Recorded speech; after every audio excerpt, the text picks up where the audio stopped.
Alright, Ibanez has announced some new guitars for September of 2025, and today we're going to discuss them. We're going to talk about them. I'm primarily into electric guitars, but I'm also going to talk about the acoustics and the basses too. And also, I'm not sponsored by Ibanez or any other brand shown in this video.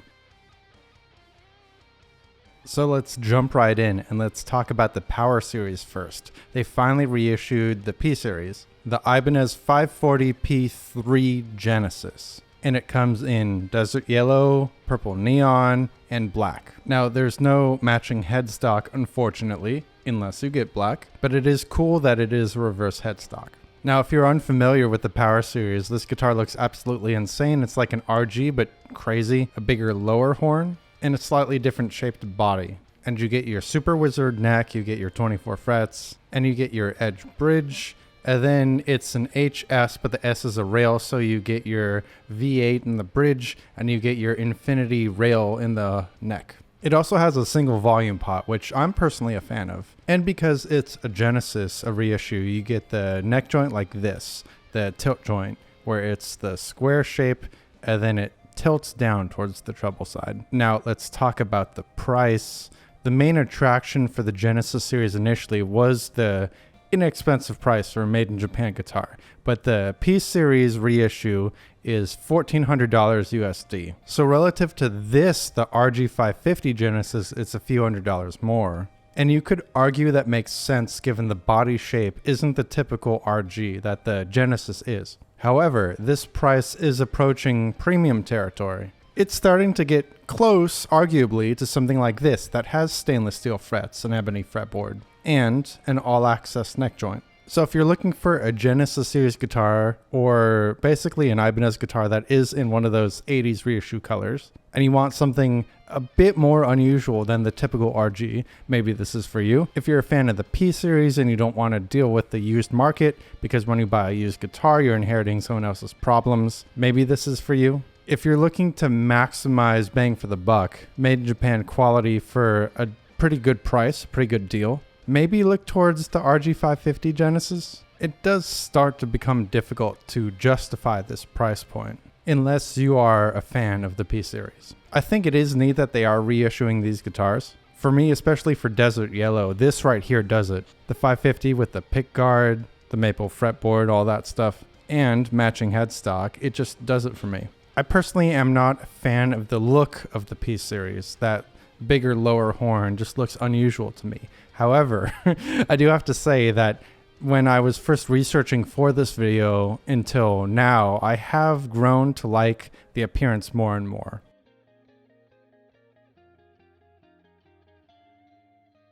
Alright, let's move on to talk about the Vision series. And we're going to talk about the RGs. I know there's a Vision series bass we'll talk about later. But the IV1RG and the IV2RG, look at those. They're so beautiful. I personally really love the look of the IV2RG. Incredible. It appears that the only difference between these two is the finish. Comment down below if there's anything else different, of course. But the specs, you get a burl maple top with a black limba body, and it's a neck through.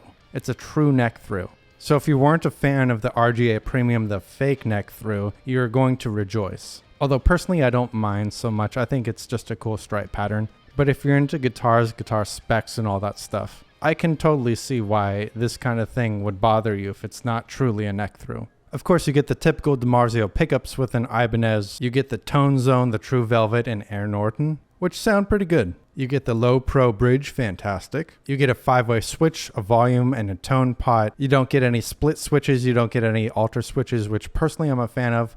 I'm not really a fan of extra electronics for all these tonal options, which I'll never use. Typically, I'll use full bridge, full neck, and then position 4. And the other tones I'll use for jamming and stuff, but when it comes to recording, those 3 positions are all I'll use. With these guitars, you also get a Super Wizard neck through, which I know with the Genesis guitars, with the Prestiges, and the J Customs, it also says a Super Wizard. But between the Genesis, the Prestige, and the J Custom, all these neck profiles feel slightly different, especially if you play them back to back. And with the J Custom and older Prestiges, I've noticed the necks feel thinner, with the Genesis necks feeling also pretty thin. And then the modern Prestiges, the more expensive ones, they feel slightly thicker. just slightly thicker. Something interesting about these Vision Series guitars is that they have stainless steel frets, and on the J Customs, they do not have stainless steel frets. So that is something interesting to see. That is pretty cool. But what isn't pretty cool is the price.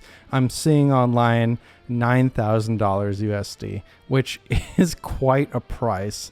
It's great to see these fantastic works of art being made, but realistically, if you're looking for a guitar of this caliber, is it worth paying $9,000 for? Especially when you can get a J Custom for a bargain relatively for over $3,000. You can make fantastic music with a Prestige, with a Genesis, even with a standard series, with a Premium. All of these are great guitars, especially after you get them set up the way you like. Maybe you like different pickups you can put them in. It's going to be extremely difficult to justify paying $9,000 for a guitar.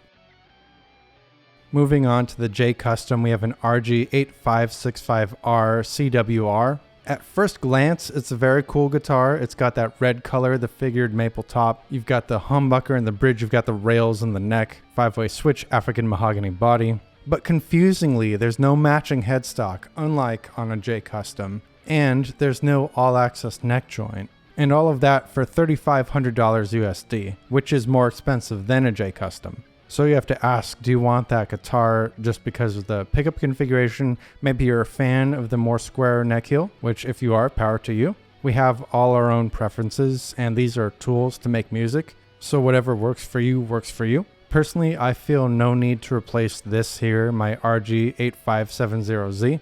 Even though it doesn't have the low pro, it's still a fantastic guitar. Time and time again, it has been just ridiculously playable, always sounds great. The only reason why I don't play it more is because I don't want to put too much playwear on it. I want to enjoy this guitar for the rest of my life. But back to the J Custom in question. It comes with an exotic hard maple top, an African mahogany body, an Air Norton S rails neck pickup, tone zone bridge pickup, edge bridge, so no low pro, interesting. Edge is still great too. No stainless steel frets, and a bound rosewood fretboard, so no ebony here.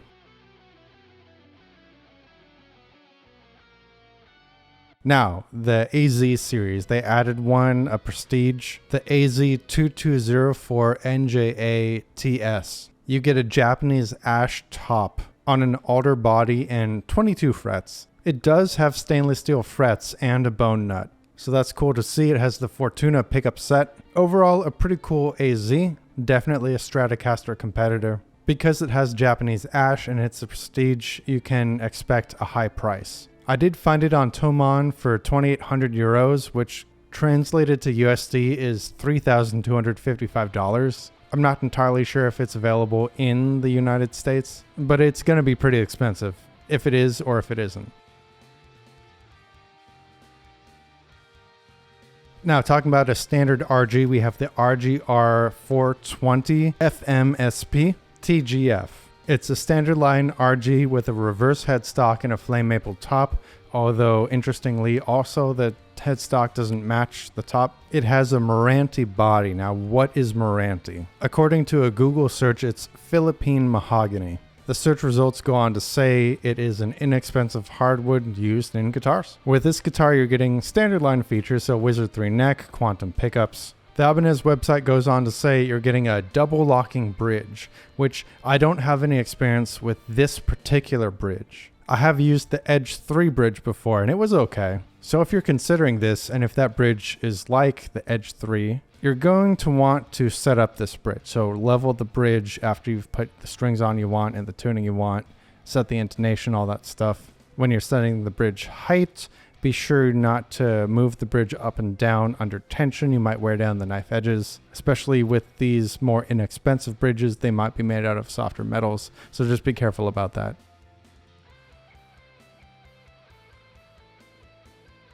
All right, let's talk about acoustics now. Let's talk about the AC391 and AW391. Model names both include RCE, BKH. These guitars have the same specs except the body shapes. They are Grand Concert and Dreadnought respectively. For all intents and purposes, they are acoustics with cutaways. I know the acoustic guys are probably screaming at me right now, saying there's many differences between these body shapes, Beyond that, they have Sitka spruce tops and rosewood back and sides. They have mahogany necks and a rosewood fretboard and bridge. These have the Tree of Life inlay, which is pretty cool in my opinion. And then you get a bone saddle and a bone nut. And of course, through a 9-volt battery, you get a tuner and a preamp.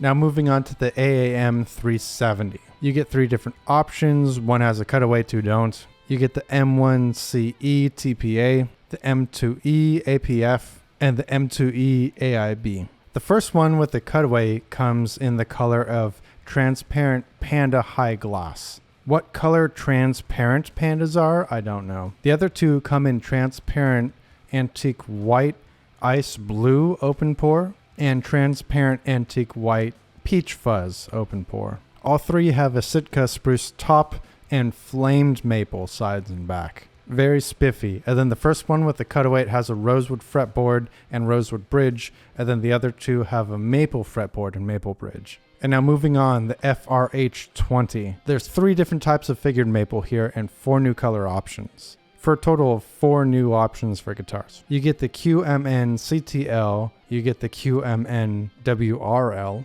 the SMN TCL, and the FMN DGL. So you're getting quilted, spalted, and flamed maple available. These all have a bone nut and saddle. And these are very interesting because they have the sound hole on the top instead of in front right here. And by top, I mean just what's facing your head when you look down. I guess this would technically be the side. So I can't imagine playing these, it would project sound forward that well. However, it does have a pickup, an undersaddle pickup.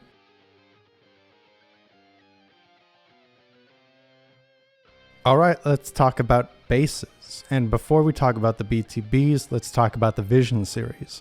There is an IV1SR bass. I'm not much of a bassist, so I can't really comment about how great this bass is going to be, but just from surface level, it looks incredible. It looks to have an amazing mixture of woods. You have the Pale Moon Ebony fretboard, the Bass Tone Walnut top, an ash body, and a maple and purple heart neck. Even the pickups are covered in wood. This has Nordstrand big single passive pickups. The neck looks to be pretty thin too, from 19.5 millimeters at the first fret to 21.5 millimeters at the 12th fret. Moving on to the BTB, again, I'm mostly an electric guitarist. I do have this BTB bass that I use, but I'm by no means a pro bassist. So they have the BTB865MS-TWF and the BTB866MS-BRF. These are multi-scale workshop basses. They are a 5-string bass in transparent white flat and a 6-string bass in brown topaz burst flat, respectively. They have an ash top with an Okume ash wing body and a Panka Panka fretboard. And they also have stainless steel frets, which I'm personally a fan of. They have T1 passive pickups, love them or hate them, they have them. And the typical Ibanez 3-band EQ with the EQ bypass switch and the 3-way mid-frequency switch. No surprises there.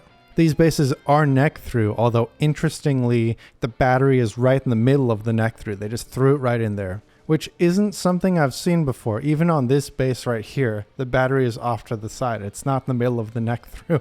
So in looking at these pictures, it was very shocking to see. I don't know why they did that. I don't know if it undermines the structural integrity or if it literally doesn't matter and they just put the battery here for aesthetics.